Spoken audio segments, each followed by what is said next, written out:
Salut à tous, j'espère que vous allez bien. Bon, je vous fais une vidéo assez rapidement pour vous parler d'un retour qu'on m'a fait et de deux erreurs classiques en termes d'investissement et de trading. Euh, j'ai discuté, en fait, je fais un point régulièrement avec un membre un ami avant tout, un très bon ami, un membre de ma communauté privée, toutes les semaines, on s'appelle. C'est quelqu'un qui trade et est investi dans différentes classes d'actifs depuis quelques années et à qui ça réussit plutôt très bien. Et en fait, il est en contact assez régulièrement avec des gens qui sont plutôt amateurs sur cet aspect-là et qui ont tendance à tomber dans des biais assez classiques d'un point de vue psychologique et émotionnel sur leur prise de position, notamment auprès du marché des cryptos, puisque bon, le retail il est massivement allé depuis ce bull run. C'est d'ailleurs ce qui a entraîné la hausse. Et donc, on discutait ce matin et en fait, il y a 2 semaines de ça, il me disait, il échange avec quelqu'un qui est jeune et qui s'est mis au trading et il me faisait l'écho où il avait une discussion avec cette personne qui lui disait, lui, il expliquait que dans l'état actuel du marché, il pariait en termes de plutôt sur un scénario de capitulation et qu'on soit clairement sur le bear market et que ça va aller encore plus bas. Lui, ça faisait un moment qu'il était out de ses positions. Il a bien joué, il a fait de beaux mouvements ces derniers mois. Et donc là, lui, il était en stand-by. Il disait, ben, moi, j'attends de voir, mais je pense que je vais je prévois une nouvelle ligne à 22K. Et la personne lui répondait de manière, alors, il était positionné dans le marché, lui. Et il lui répondait de manière assez émotionnelle en disant ah mais non mais jamais ça va aller en dessous des 25K, c'est sûr. Non mais si tu dis n'importe quoi, enfin 25 000, mais enfin non, ça ira pas en dessous des 25 000, 22 000, non mais tu les verras jamais tes 22 000.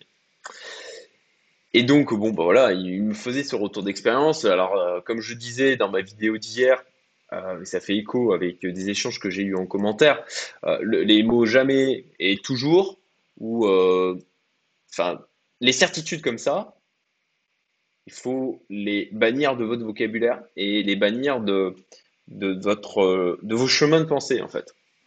Il faut vous concentrer sur des scénarios, y appliquer des probabilités et ne pas chercher à avoir tout le temps raison. À la rigueur, vous avez tort, allez, 80% du temps, mais quand vous avez raison, les 20% du temps restant, quand vous avez raison, vous avez à ce moment-là, vous prenez en fait à chaque fois des paris hautement asymétriques, c'est-à-dire que vous risquez beaucoup moins que ce que vous pouvez gagner. En fait, globalement, vous allez être gagnant en fait dans vos investissements et votre trading, même si vous avez la majorité du temps tort. Ça, c'est un truc dont il faut s'imprégner déjà psychologiquement, qu'il faut apprendre à gérer émotionnellement. Il faut aussi, eh ben, euh, je dirais, alors pas détruire, mais en tout cas, apprendre à mettre son ego de côté par rapport à ça, puisque c'est pas, on n'a pas été éduqué en plus de ça dans des sociétés où, où on nous a appris à accepter d'avoir tort, en fait.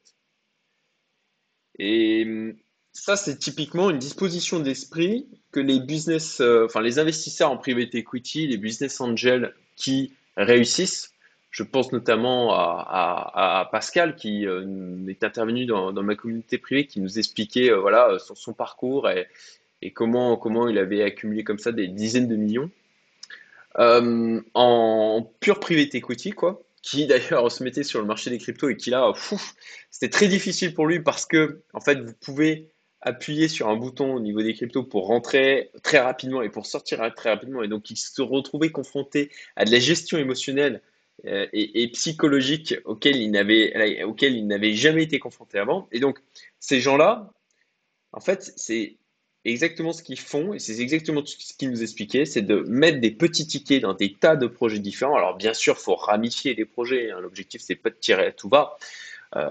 Mais comme je risque un pour potentiellement gagner 50 voire 100, ben, je crée ce pari asymétrique.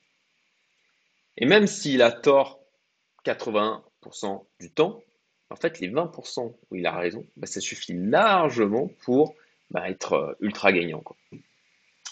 Et déjà, c'est ça qu'il faut comprendre, ne pas être dans de nier complètement des scénarios et des possibilités.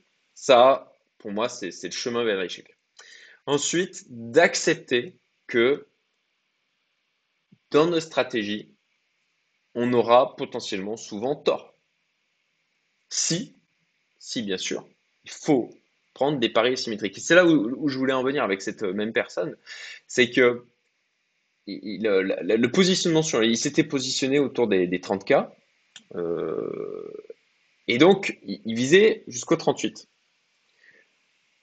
Le problème de ça, c'est que si effectivement on va jusqu'à 22 000, on prend au final, et qui vise 38, en fait, il a même pas un rapport de risque de 1 pour 1, quoi. C'est qu'il risque plus, ou approximativement la même chose. Non, c'est plus. Il risque plus que ce qu'il vise, en fait. Et ça, c'est des choses qu'il faut absolument éviter. Là, c'est le chemin vers l'échec complet. Deuxième chose, là aujourd'hui, du coup, il est revenu voir, ils ont rediscuté avec mon ami, et donc il lui a dit, ah bah t'avais raison, voilà, et ben effectivement, on est descendu au 22 000, on est même allé en dessous, oh là là, j'aurais dû t'écouter, et donc c'est ce j'ai essayé de lui expliquer mon ami en disant, mais on s'en fout de savoir si j'avais raison ou pas, c'est juste, voilà, j'ai eu un scénario, je me suis positionné par rapport à ça, et j'aurais pu avoir tort, j'aurais pu avoir raison. C'est juste, donc il lui expliquait ça, ce côté pari asymétrique. Donc mon ami, lui, alors d'une manière assez prudente, hein, parce que comme moi, il attend de voir et il prend son temps, il est patient. Il a mis 10% de son portefeuille de trading, là il est à 22K.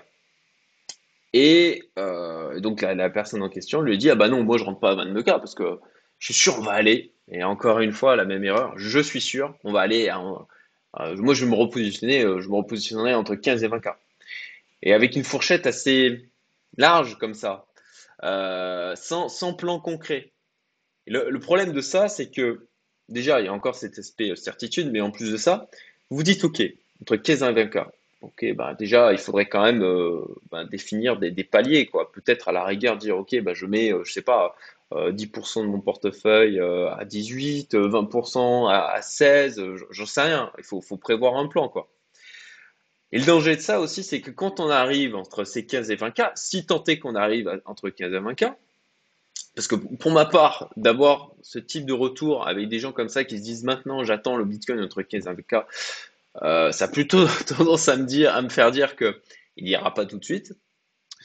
Euh, et ben, c'est qu'arrivé entre 15 et 20K, la personne se dise ouais mais en fait il va encore aller plus bas. Ça aussi c'est un truc classique en bear market, c'est qu'on attend toujours le prix plus bas. Comme quand les gens avaient le Bitcoin à 3000 $, ils se disaient ah il va aller à 1000.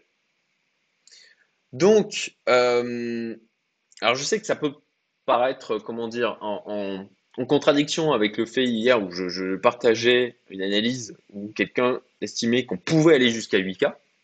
Et je ne dis pas qu'on va y aller. Je dis juste que c'est une possibilité. Et après, c'est OK, à combien j'estime les probabilités. Moi, aujourd'hui, je ne sais pas. Voilà. Aujourd'hui, alors je sais, il y a quand même un scénario quand même principal sur lequel je suis, c'est de continuer, en tout cas, peut-être pas tout de suite, hein. Peut-être que là, effectivement, on va repartir sur un rebond technique, et que on ira visiter plus bas plus tard, comme ce qu'on avait eu d'ailleurs en 2018, hein. Là aujourd'hui, j'en sais rien, j'arrive pas j'attends, voilà, je patiente. C'est pour ça que j'ai beaucoup de liquidités, c'est que je patiente, de manière générale, sur l'ensemble des marchés. Peut-être que je vais louper un potentiel gain de plus 30%. Mais ça me gêne pas parce que je trouve qu'aujourd'hui, entre le risque versus gain, alors ça dépend des horizons de temps et comment on se positionne, hein, ça c'est évident. Mais moi, aujourd'hui, par rapport à des visions sur des trimestres, je trouve que j'ai un potentiel de perte versus un potentiel de gain qui ne présente pas le pari asymétrique que je recherche. Euh, ah donc je me perds un peu. Et donc voilà, ce que je veux dire, c'est que éviter d'attendre toujours le prix plus bas. Et si vous ne savez pas, eh ben, acceptez aussi de ne pas savoir. Il n'y a rien de mal à pas savoir. Encore une fois, c'est une question d'ego. On a été éduqué, habitué avec le fait que ce soit honteux de ne pas savoir.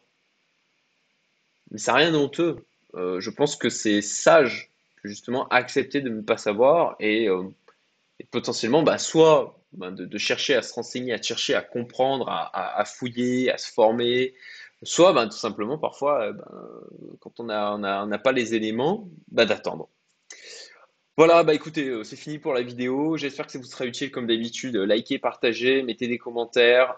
Et puis si vous avez vous aussi des comportements comme ça que vous voyez autour de vous, ça c'est assez intéressant parce que j'ai de la chance d'avoir une belle communauté avec des gens qui sont quand même assez réfléchis et avertis. Euh, et donc je serais très curieux d'avoir vos retours sur ce que vous entendez autour de vous. Ça nous permettra, hein, tous ensemble, de prendre un peu la température de ce qui se passe autour de nous. Voilà, je vous souhaite une excellente journée, je vous dis à bientôt. Salut.